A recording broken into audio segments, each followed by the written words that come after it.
तो हेलो नमस्कार good morning सभी लोगों को। देखिए आज हम लोग 300 के बात करेंगे क्योंकि कल हम लोग 300 तक प्रश्न कर चुके थे। ठीक, 300 तक प्रश्न कर चुके थे।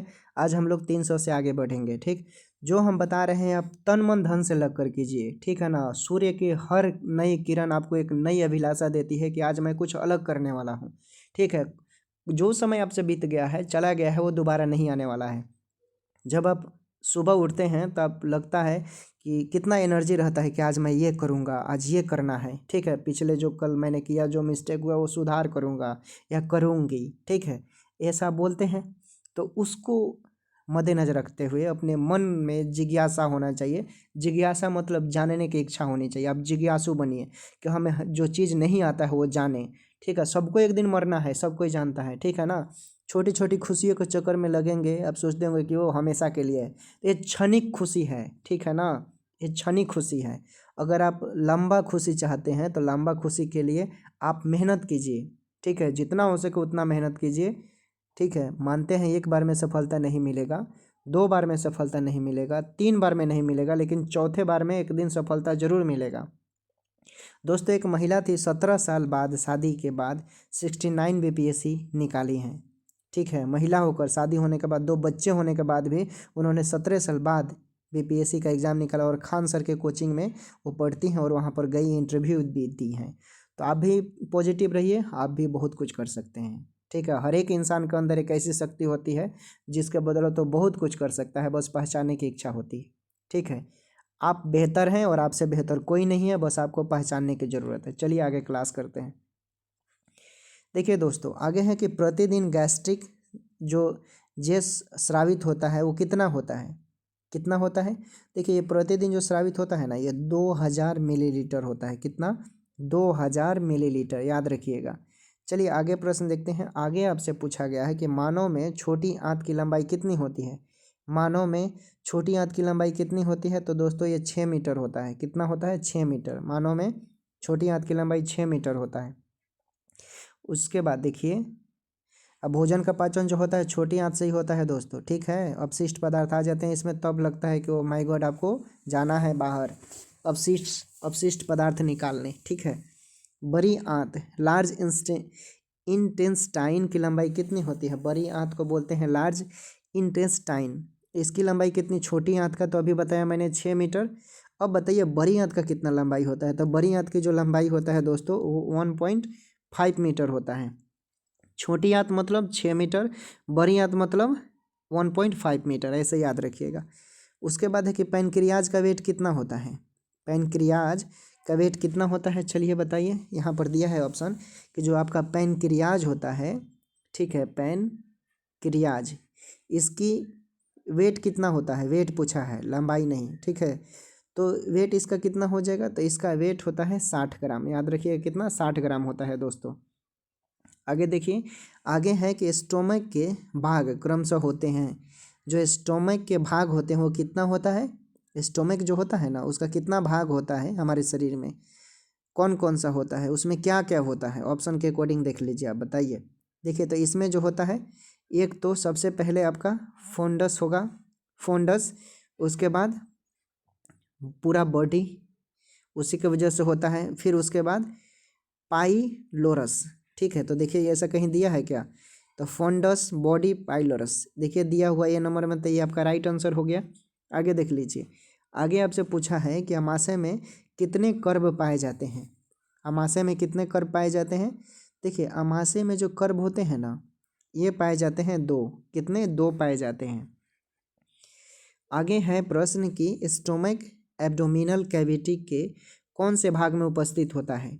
जो स्टोमक एब्डोमिनल कैविटी के कौन से भाग में उपस्थित होता है बताइए। कितना? कौन सा भाग में? देखिए तो ये जो होता है दोस्तों, ये देखिए ये हो जाएगा अम्बिलिकल रीजन में, और एक हो जाएगा लेफ्ट हाइपोकॉन्ड्रियक रीजन में। ठीक है, तो आपका इस तरह एक अम्बिलिकल हो जाएगा और एक लेफ्ट हाइपोकॉन्ड्रियल हो जाएगा, दोनों हो जाएगा। तो ए और सी दोनों हो जाएगा। डी नंबर में देखिए दिया हुआ है राइट आंसर।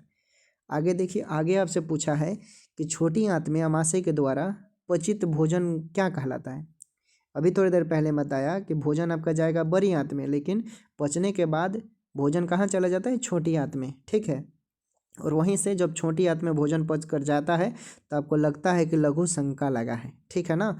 तो यही बता रहा है कि छोटी आंत में आमाशय के द्वारा पचित भोजन क्या कहलाता है, क्या कहलाता है दोस्तों, तो ये कहलाता है आपका बोलस, तो बिल्कुल भी कहना नहीं कहलाएगा, सेमी सॉलिड भी नहीं कहलाएगा, ठीक है। आगे देख लेते हैं, ये चिम कहलाएगा, ठीक है ना, किम कहलाएगा, ठीक।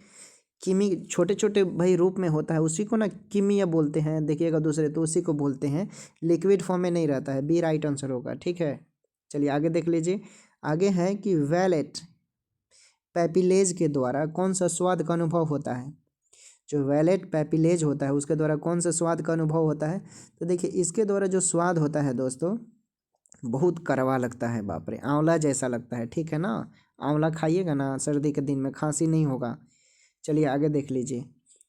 उसके बाद फैट का अवशोषण कहाँ पर होता है, फैट। अच्छा देखिएगा, किसी किसी जैसे मान लीजिए कि ये कोई महिला हो गई, ठीक है, ये इसका पेट निकल गया, ठीक। ये पेट निकला, ये क्या है, लगता है कि इसमें बहुत सारा मटेरियल, नहीं, ये वसा होता है, चर्बी होता है, ठीक है, ये चर्बी का रूप होता है, ठीक है। थोड़ा होट बना देते हैं, ठीक। तो ये क्या है, चाहे ये लड़का ही मान लीजिए, इस पेट जो है ये वसा हो गया, चर्बी, इसी को बोलते हैं। तो वही पूछ रहा है कि फैट का अवशोषण कहाँ पर होता है, ठीक है। तो फैट का अवशोषण छोटी आंत में होता है, इन स्मॉल इंटेस्टाइन में होता है, ठीक। आगे देख लीजिए। आगे जो होता है दोस्तों, मुंह में गम व गालों के बीच का हिस्सा कहलाता है क्या, मुंह में गम्स व गालों के बीच का हिस्सा क्या कहलाता है। देखिए, तो मुंह में गम और गालों के बीच में हिस्सा कहलाता है, ये आपका क्या कहलाएगा ऑप्शन के अकॉर्डिंग, तो वर्टेब्रा तो बिल्कुल भी नहीं कहलाएगा। दोनों बोल रहे, दोनों होगा नहीं, वेस्टिब्यूला होता है, ठीक है, वेस्टिब्यूल जो इसको बोलते हैं, वेस्टिब्यूल, ठीक है। ये होता है मुंह में गम और गालों के बीच का हिस्सा कर, देखिएगा आप अपने गालों को पकड़िए ना और उसको दबाइए ना, ठीक है, देखिए आपको मालूम चल जाएगा, उसी हिस्सा को बोलते हैं, ठीक है। अब देखिए एक बंदा ऐसा कमेंट किया था, पर्सनली इस कौन से स्क्रीनशॉट लेकर भेजे हैं नहीं भेजी हैं, बोल रही हैं कि सर ये जो पुरुष का गाल हो गया, ये स्त्री का गाल हो गया, ये बहुत कठोर होता है, ये बहुत सॉफ्ट होता है, तो ये हार्मोन के वजह से होता है, क्योंकि पुरुषों में दाढ़ी ना आता है, हम लड़कों में दाढ़ी आता है, लड़कियों में दाढ़ी नहीं होता है, ठीक है। जो हार्मोन होता है पुरुषों के मुकाबले बहुत कम होता है दोस्त, ठीक है। यहाँ पर पूछा है आपसे कि जो बील जूस जो होता है उपस्थित होता है किस में, बीले नहीं पढ़ना है, ठीक है, बीले नहीं बीली भी नहीं पढ़िएगा, बील जूस भी पढ़ेंगे इसको। तो यही पूछ रहा है उपस्थित होता है किस में, तो देखिए ये जो उपस्थित होता है दोस्तों, ये होता है आपका विलरी, जो विलीरुबिन होता है ना, विलीरुबिन उसमें पाया जाता है। आगे देख लीजिए। आगे है आपका कि डाइजेस्टेड भोजन का अवशोषण होता है किस में, डाइजेस्टेड भोजन का अवशोषण किस में होता है, जो डाइजेस्टेड भोजन होता है वो उसका अवशोषण किस में होता है। देखिए डाइजेस्टेड भोजन का अवशोषण जो होता है दोस्तों स्मॉल इन छोटी आंत में होता है, स्मॉल इंटेस्टाइन में होता है। थोड़ी देर पहले बताया कि भोजन अब खा रहे हैं कोई तो बड़ी आंत में जाएगा और फिर वहाँ से पचने के बाद छोटी आंत में चला जाता है, ठीक है, इस तरह पकड़ लेंगे आप। आगे देखिए दोस्तों, मानव शरीर की सबसे बड़ी ग्लैंड कौन सा होता है, मानव शरीर की सबसे बड़ी ग्लैंड कौन सा होता है, तो स्लेवरी ग्लैंड तो होगा नहीं, थायराइड ग्लैंड भी नहीं होगा, आमाशय भी नहीं होगा, इंग्लिश में स्टमक बोलते हैं, लीवर होगा बिल्कुल। ठीक है, क्या होगा, लीवर। क्योंकि मानव शरीर की सबसे बड़ी ग्लैंड की बात कर बोल रहा है तो लीवर जो होता है ये सबसे बड़ा होता है, यकृत जिसको बोलते हैं। लीवर जिसका कमज़ोर हुआ कि भोजन का पाचन सही से नहीं होगा, इसलिए लीवर को मजबूत करने वाला पदार्थ खाइएगा आप लोग। चलिए आगे देखते हैं, मनुष्य में भोजन का अवशोषण किस भाग में होता है, जो मनुष्य होते हैं भोजन का अवशोषण किस में होता है। देखिए कितना प्रश्न को घुमा कर पूछ रहा है, अभी बताया ना कि सबसे पहले भोजन जो जाएगा आपका बड़ी आंत में जाएगा और वहाँ से पचना शुरू होता है, फिर ये छोटी आंत में आता है, ठीक है, 3 से 4 घंटे बड़ी आंत में रहता है, फिर छोटी आंत में आ जाता है, पचने के बाद सारा एनर्जी चूस लेता है वो, ठीक है। इसी को बोलते हैं स्मॉल इंटेस्टाइन या छोटी आंत बोलते हैं। चलिए आगे देखिए, आगे है आपसे प्रश्न पूछा है कि निम्न में से कौन सा अंग छोटी आंत से संबंधित नहीं है, निम्न में से कौन सा अंग छोटी आंत से संबंधित नहीं है। तो देखिए चूंकि इसमें बोल रहा है कि छोटी आंत से संबंधित नहीं है, ठीक है, समझिएगा, यानी आपका जो छोटी आंत है उससे संबंधित नहीं है ये, ठीक है। तो देखिए जो डायंडियम है ये छोटी आंत से संबंधित है, डायंडियम जो है। उसके बाद जेजुनम जो है, जेजुनम ये भी छोटी आंत से संबंधित है। उसके बाद इलियम जो है, ठीक है, क्या है, इलियम, तो इलियम भी छोटी आंत से संबंधित है। इस तरह ए बी सी सब सही है। उसके बाद देख लेते हैं पाइलोरम, जो पाइलोरम है ये छोटी आंत से संबंधित नहीं है, ये बड़ी आंत से संबंधित है, ठीक। इस तरह डी राइट आंसर। आगे देख लीजिए, आगे है निम्न में से कौन सा अंग में पाचन सही से नहीं होता है। निम्न में से कौन से अंग में पाचन रस नहीं पाया जाता है, पाचन अंग नहीं पाया जाता है, ये पूछ रहा है, ठीक है। लीवर में पाचन रस पाया जाता है, याद रखिएगा, ठीक है। उसके बाद आमाशय में यानी स्टोमक में भी पाचन रस पाया जाता है, किडनी में नहीं पाया जाता है, पैनक्रियाज में पाया जाता है। तो यहाँ पर पूछ रहा है कौन किस में नहीं होता, तो किडनी में, ठीक। आगे देख लीजिए, आगे आपसे पूछा है कि बच्चों में कुल दांत पाए जाते हैं कितने। जो नवजात शिशु होते हैं, छोटे छोटे बच्चे होते हैं, 12 साल 13 साल, ठीक है, 8 साल 9 साल, उसमें कितने दांत पाए जाते हैं। देखिए इसमें दांत जो पाए जाते हैं दोस्तों 20 दांत, और मनुष्य में यानी हम लोगों में 20 दांत जो ऐसे होते हैं जो 2 बार उगते हैं, कितने, 2 बार, याद रखिएगा, ठीक है। आगे देखते हैं, आगे आपसे है कि आमाशय खुलता है कहाँ भाई, खुलता है छोटी आंत में कि बड़ी आंत में, या कैप्सिकम में, या क्लोन में, किस में खुलता है। देखिए ये जो खुलता है दोस्तों छोटी आंत में, आमाशय आपका खुलता है छोटी आंत में ना, भोजन का पाचन होगा तभी ना खुलेगा। इसी तरह याद रखिए ना, be right answer. Conceptual concept के साथ समझिए। आगे गैस्ट्रिक जूस में उपस्थित होता है, जो गैस्ट्रिक एक जूस होता है उसमें कौन सा पाया जाता है। अब प्रश्न देखने के बाद ही कई लोगों को दिमाग में आंसर आ गया होगा, ठीक है, कि इसका राइट आंसर क्या होना चाहिए। तो इसका राइट आंसर हो जाएगा, देखिए पेप्सिन तो होता ही है, हाइड्रोक्लोरिक एसिड तो बिल्कुल पाया जाएगा, ठीक है, और जो म्यूसिन होता है ये नहीं रहेगा तो बहुत मुश्किल हो जाएगा, ठीक है ना। तो इसलिए उपरोक्त सभी हो जाएंगे आपके राइट आंसर। आगे देख लीजिए, आगे है कि जो गल ब्लैडर से जो बाइल होते हैं यानी पीत कहा जाता है, पीत रिलीज होता है, वो कौन सा एरिया होता है। तो ये एरिया जो होता है इसको डोडेनम बोलते हैं, डो डोडेनम बोलते हैं, ये राइट आंसर हो जाएगा। आगे आपसे पूछा है कि यकृत का कार्य क्या होता है। दोस्तों यकृत का कार्य क्या होता है, तो यकृत का कार्य पित्त स्रावन का तो बिल्कुल भी नहीं होगा, कार्बोहाइड्रेट और प्रोटीन और वसा का उपचयन तो करेगा नहीं, ठीक है। उसके बाद चूंकि यकृत का मेनली कार्य ही पूछा है, आपसे कुछ और नहीं पूछा है, ठीक है, इसलिए देखिए कार्य पूछा है तो फिर से एक बार समझिए, यकृत जो हमारा होता है यानी लीवर जो होता है पित्त का स्राव करेगा भाई, ये नहीं करेगा तो भोजन का पाचन मुश्किल से होगा, बहुत मुश्किल हो जाएगा, इसलिए पित्त का स्राव करेगा, ठीक है। कार्बोहाइड्रेट प्रोटीन और वसा का उपचयन ये 2% करता है, इसके बिना बहुत मुश्किल हो जाएगा, ठीक है। उसके बाद है कि सिंथेसिस ऑफ ब्लड प्रोटीन यानी प्रोटीन का संश्लेषण यकृत ही का ही कार्य है, ठीक है, इसलिए सब राइट आंसर हो जाएगा यानी ऑल ऑफ एबव, ठीक है। आगे देख लीजिए, आगे है कि मानव शरीर में जो बाइल स्टोरेज होता है, ठीक है ना, बाइल स्टोरेज कहाँ होता है मानव शरीर में।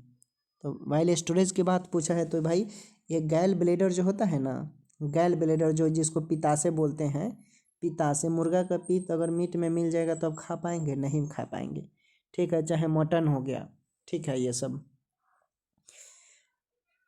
अब देखिए अगला प्रश्न, temporary reserve temporary reservoir of food पाचन तंत्र के कौन से अंग में होता है। टेम्पोररी रिजर्वायर ऑफ फूड पाचन तंत्र के कौन से अंग में होता है। देखिए ये जो होता है दोस्तों ये आमाशय में होगा, पेट में होगा, ठीक है, आंत में थोड़े होगा। चलिए आगे देख लीजिए, पाचन तंत्र के अधिकांश भाग जिस खोखली गुहा में स्थित होता है उसे क्या कहते हैं। पाचन तंत्र के अधिकांश भाग जिस खोखली गुहा में स्थित होते हैं उसे क्या कहते हैं। देखिए तो उसे हम लोग बोलते हैं एब्डोमिनल कैविटी बोलते हैं, ऊपर मैंने बता दिया है एब्डोमिनल कैविटी, ठीक है। चलिए आगे देखिए, आगे आपसे पूछा है कि भोजन को निगलने समय लैरिनेक्स को बंद करने का कार्य सहायक है। जो भोजन को निगलते हैं, ठीक है, और निगलने के बाद देखिएगा वो लैरिनेक्स बंद हो जाता है, ठीक है, तो क्या कहलाता है, क्या कहलाता है, तो ये कहलाता है एपिग्लोटिस कहलाता है, एपिग्लोटिस बोलते हैं। ठीक है, चलिए आगे देख लीजिए। आगे है कि निम्न में से कौन सा भाग छोटी आंत का नहीं है। निम्न में से कौन सा भाग छोटी आंत का नहीं है? तो देखिए छोटी आंत का पूछा है दोस्तों, ऑप्शन देख लीजिए। जेजुनम है, बोडिनम है, इलियम है, स्कियम है, इसमें से कौन होगा राइट आंसर? तो देखिए राइट आंसर हो जाएगा आपका स्कियम हो जाएगा। ठीक है, चूँकि ये छोटी आंत का भाग नहीं है। ऊपर मैंने बताया था कि छोटी आंत का कौन कौन सा भाग है। ठीक है, चलिए जहाँ देखिए नया प्रश्न मिलेगा आप अपने डायरी में नोट कर लीजिएगा। एक ऐसा कॉपी बनाइएगा जहाँ पे नए नए चीज़ मिलेंगे उसको नोट कर लीजिएगा। छोटी आंत व बड़ी आंत के जुड़ने का स्थान क्या कहलाता है? जो छोटी आंत हो गया और बड़ी आंत हो गया उसको जुड़ने वाले स्थान को क्या बोलते हैं? देखिए छोटी आंत जहाँ जुड़ते हैं, बड़ी आंत जहाँ जुड़ते हैं उसको इलियोकैसिकल जंक्शन बोलते हैं। ठीक है, लियोकैइकल बोलते हैं, सॉरी माफ़ कीजिएगा, लियोकैइकल जंक्शन बोलते हैं। ठीक है, याद रखिएगा क्या बोलते हैं, जहाँ छोटी अंत बड़ी अंत मिलते हैं लियोकैलिकल बोलते हैं। आगे देखिए कलिकल ऐसे याद रखिएगा, कलकल नाम यानी लियोकैलिकल। पित्त के द्वारा किसका पाचन संभव है? पित्त के द्वारा किसका पाचन संभव है दोस्तों? अभी बताया कि पित्त के द्वारा किसका किसका पाचन होता है। तो देखिए पित्त के द्वारा दोस्तों ये जो पाचन होता है ये होता है वसा का। ठीक है, अभी ये फोटो बनाकर मैं समझाया था। चलिए आगे देख लीजिए। उसके बाद दिया है कि अपेंडिक्स स्थित होता है कहाँ? अब सभी लोग अपने पेट पर, पेट है ना, पेट लेफ्ट थाई है तो लेफ्ट थाई के ऊपर कमर हो गया। ठीक है, नाभि के लेफ्ट साइड में अब वहाँ होता है ये बीमारी। ठीक है, और इसमें अगर जो फोफिया होता है ना, देखिए ये अंग जो होता है ऐसे खुला रहता है ऐसे। अगर मुश्किल से भी इसमें चावल का दाना गया, ठीक है, मिस्टेक से, तो ये फटने लगता है, फटते फटते फूल जाएगा और ब्लास्ट हो जाता है, जहर पूरा भी शरीर में फैल जाता है और इस तरह इंसान की मृत्यु हो जाती है। ठीक है, तो पूछ रहा है कहाँ स्थित होता है, तो ये स्थित होता है आपके, और देख लेते हैं ऑप्शन नीचे दिया होगा, तो ये स्थित होता है आपका रेट्रो एस्केरल रीजन में। ठीक है, याद रखिएगा। चलिए आगे देखते हैं। आगे आपसे पूछा है कि अमाशय कहाँ स्थित होता है। जो अमाशय होता है वो कहाँ स्थित होता है? तो ये स्थित होता है उदर गुहा में। अभी इसको अंग्रेजी में बोला था मैंने एब्डोमिनल कैविटी। ठीक है, एब्डोमिनल कैविटी। मेडिकल का भाषा आप इंग्लिश वाला ही ज़्यादातर याद रखिएगा, आपको बेनिफिट मिलेगा। ठीक है, उसके बाद देखिए, उसके बाद है प्रश्न दोस्तों कि अमाशय से निकलकर छोटी आंत में पहुंचने वाला पचित भोजन क्या कहलाता है? क्या कहलाता है? थोड़ी देर पहले ही मैंने इसका उत्तर बता दिया है, गलत नहीं होना चाहिए। भोजन को छोटे छोटे रूप में तोड़ना कीमा कहलाता है। हरियाणा के लोग बोलते हैं तुम्हारा कीमा बना देंगे। ठीक है ना, कीमा मतलब भाई छोटे छोटे टुकड़ों में पच गया। ठीक है, तो किम, ठीक है। आगे देख लीजिए, आगे है कि गैस्ट्रिक जूस में क्या उपस्थित होता है। अभी थोड़ी देर पहले मैंने बताया, ठीक है, कि गैस्ट्रिक जूस जो होता है उसमें कौन कौन सा चीज़ पाया जाता है। तो उसमें हाइड्रोक्लोरिक एसिड, पेप्सिनोजेन, मसस, म्यूकियस। ठीक है, म्यूकियस इसको पढ़ेंगे, तो ये तीनों चीज़ पाया जाता है सभी। उसके बाद है दोस्तों कि उत्सर्जित तंत्र से संबंधित अंग होता है। उत्सर्जित तंत्र से संबंधित अंग होता है, कौन होता है भाई? उत्सर्जित तंत्र अपशिष्ट पदार्थों को बाहर निकलने का काम जो एक्सक्रीटरी सिस्टम जो होता है इसी के द्वारा ना होता है। अपशिष्ट पदार्थ बाहर निकलता है, ये नहीं रहेगा तो आप मर जाएंगे, कल्पना ही नहीं हो सकता है जीने का। ठीक है, तो वही पूछ रहा है, तो इसका राइट आंसर क्या हो जाएगा? तो भाई किडनी, बहुत वेरी इंपॉर्टेंट है। लालू यादव के शरीर में देखिएगा एक किडनी उनकी बेटी जो है वो दी है, जो बहुत खूबसूरत है, छोटी वाली वही। आगे देखिए, आगे आपसे पूछा है कि बीन शेप्ड आर्गन होता है। जो बीन शेप्ड होता है, बीन शेप्ड आर्गन होता है उसमें क्या होता है? तो भाई उसमें किडनी होता है। ठीक है, याद रखिए क्या होता है, बीन शेप्ड आर्गन किडनी वाला होता है। उसके बाद किडनी का डायमीटर पूछा है। क्या पूछ दिया है? किडनी का डायमीटर। तो किडनी का डायमीटर होता है 11 × 6 × 3 सेंटीमीटर होता है। ठीक है, 3 सेंटीमीटर होता है। चलिए आगे देखते हैं। आगे पूछा है आपसे सवाल कि किडनी की फंक्शन यूनिट कहलाती है, जो किडनी होती है किडनी की फंक्शन यूनिट कहलाती है, क्या कहलाता है, क्या कहलाता है। देखिए किडनी की फंक्शनल यूनिट जो होता है उसको हम लोग बोलते हैं, इसको बोला जाता है नेफ्रॉन बोलते हैं। क्या बोलते हैं, नेफ्रॉन। याद रखिएगा किडनी की फंक्शनल यूनिट जो होता है उसको नेफ्रॉन बोलते हैं, किडनी की इकाई जिसको बोलते हैं। बुखार का अचानक गिरना क्या कहलाता है, बुखार का अचानक गिरना आपका कहलाएगा फॉल्स क्राइसिस कहलाता है, फॉल्स क्राइसिस। ठीक है, यानी आपका बुखार अचानक गिर गया यानी आप फॉल्स क्राइसिस से पीड़ित हैं। ठीक है, संगरोधक नहीं, फॉल्स क्राइसिस होता है। उसके बाद है दोस्तों कि एच का मतलब क्या होता है, एच का मतलब क्या होता है, तो एच का मतलब होता है सोते समय, मेडिकल के टर्म में सोते समय। ठीक है, एच का मतलब क्या होता है, सोते समय। चलिए आगे देखते हैं। आगे है आपसे पूछा हुआ कि हेनली की लूप की आकृति क्या होती है। जो हेनली होती है उसकी लूप की आकृति कैसी होती है। देखिए जो हेनली होता है दोस्तों, हेनली उसका आकृति देखिएगा यू जैसा होता है, ऐसा होता है, ऐसा। ठीक है, कभी कभी ऐसा भी मिलेगा लेकिन मेनली ऐसा ही होता है। ठीक है ना, यू शेप जिसको बोलते हैं, तो राइट आंसर सी हो जाएगा, यू शेप। उसके बाद देखिए वो वीमेंस वुमेन कैप्सूल के अंदर रक्त वाहिनियों का गुच्छा क्या कहलाता है। वुमेन कैप्सूल के अंदर जो रक्त वाहिनियों का गुच्छा होता है उसे क्या बोलते हैं, तो उसे हम लोग बोलते हैं ग्लोमेरुलस। ठीक है, क्या बोलते हैं, ग्लोमेरुलस बोलते हैं। ठीक है, ग्लोमेरुलस बोलते हैं, याद रखिएगा। ठीक है, चलिए आगे देखते हैं। आगे है दोस्तों कि स्किन के द्वारा पसीने को बाहर निकालने की क्रिया क्या कहलाती है।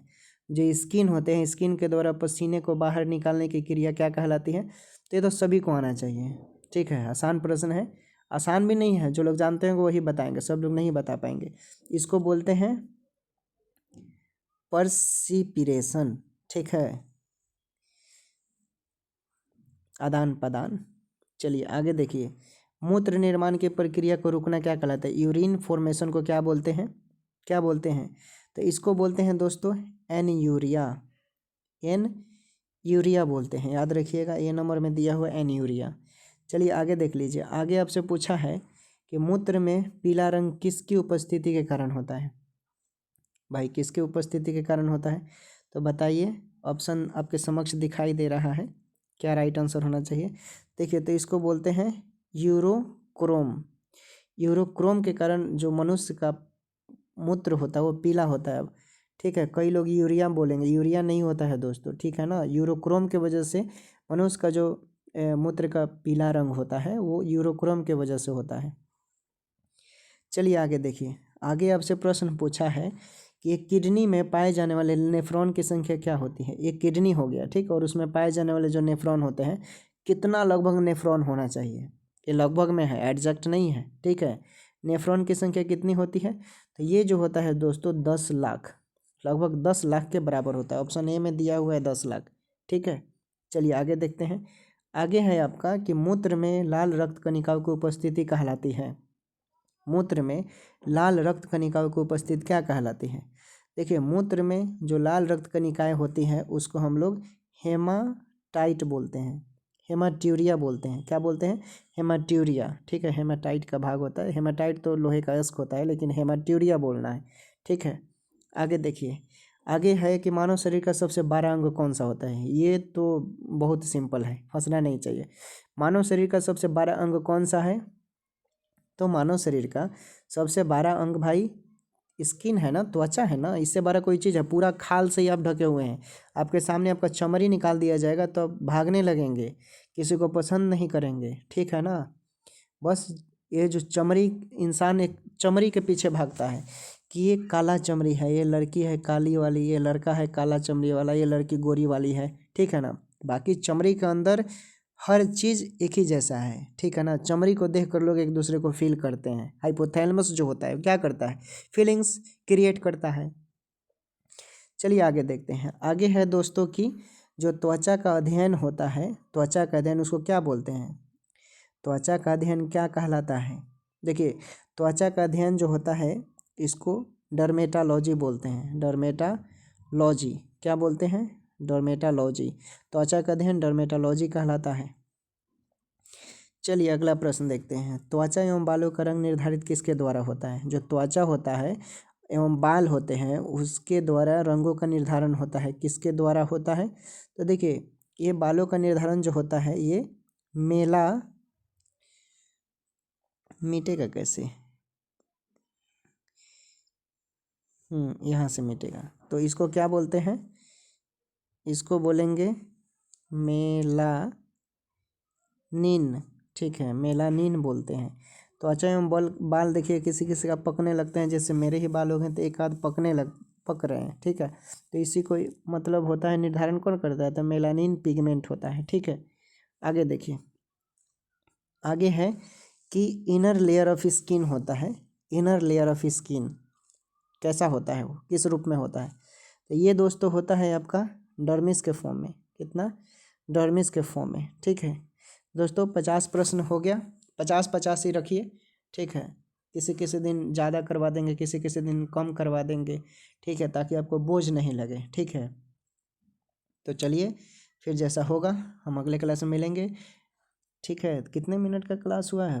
अभी 26 मिनट का हुआ। कुछ और क्लास का कुछ और क्वेश्चन बता देते हैं। ठीक है, कुछ और बता देते हैं। चलिए 10 क्वेश्चन और कर लेते हैं। यूरिन का टेम्पोररी है तो रिजर्वायर कौन से अंग में होता है इसका यूरिन का? देखिए तो इसका होता है दोस्तों ये यूरिनरी ब्लैडर में होता है, मूत्राशय जिसको बोलते हैं उसमें होता है। यूरिन का टेम्पोररी है, यूरिन का टेम्पोररी है, टेम्पोररी हो। ठीक है, लेकिन इसका रिजर्वायर जो होता है ये होता है यूरिन ब्लैडरी से। ठीक है, यानी मूत्राशय से। चलिए आगे है दोस्तों कि निम्न में से कौन सा अंग नहीं है उत्सर्जी तंत्र? ठीक है, इसमें कौन सा नहीं है मतलब कौन सा अंग जो है उत्सर्जी तंत्र नहीं है?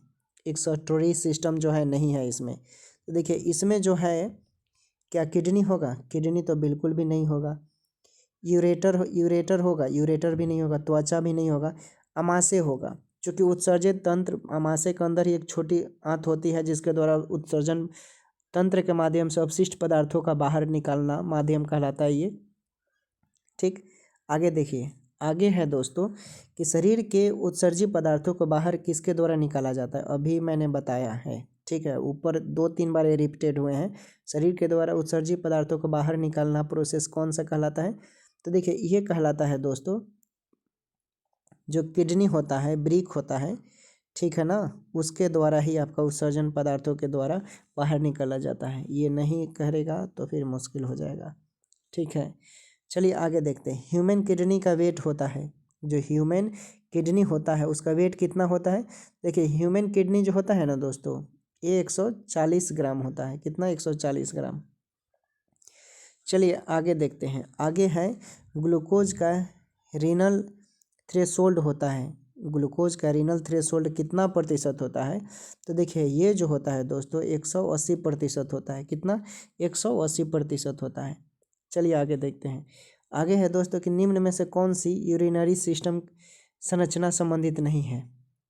निम्न में से कौन सी यूरिनरी सिस्टम का संरचना नहीं है? तो देखिए यूरिनरी संरचना का सिस्टम नहीं है इसमें से पूछा है, तो ऑप्शन को ध्यान से बारी बारी से देखते हैं। किडनी नहीं है। किडनी है, यूरिनरी सिस्टम का किडनी है, बाहर निकलने में मदद करता है।